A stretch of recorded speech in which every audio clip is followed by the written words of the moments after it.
ক্রোয়েশিয়ার বিপক্ষে ব্রাজিলের জয়ের পর আলোচনার কেন্দ্রে তরুণ স্ট্রাইকার এনরিক। মাত্র ১৫ মিনিট মাঠে থেকে দলের জয়ে বড় ভূমিকা রেখেছিলেন তিনি।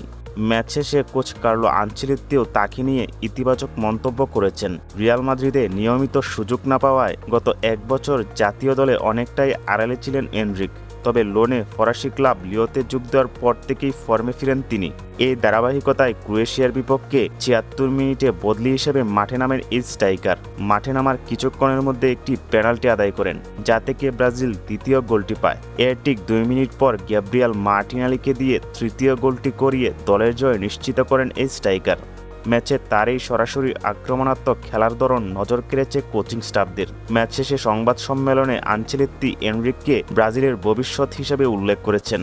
তবে বিশ্বকাপের চূড়ান্ত স্কোয়াডে জায়গা পাওয়াটা এনরিকের জন্য বড় চ্যালেঞ্জ, কারণ আক্রমণভাগে ভিনিসিয়াস জুনিয়র, রাফিনহা, এস্তেবাও এবং নেইমারের মতো একাধিক খেলোয়াড় পাইপলাইনে রয়েছে। এদিকে নিজের পারফরমেন্স নিয়ে এনরিক জানিয়েছেন, কঠোর পরিশ্রমের মধ্য দিয়েই তিনি দলে জায়গা করে নিতে চান। এখন দেখার বিষয় বিশ্বকাপের চূড়ান্ত দলে আনচেলত্তি এই তরুণকে নিয়মিত সুযোগ দেন কিনা।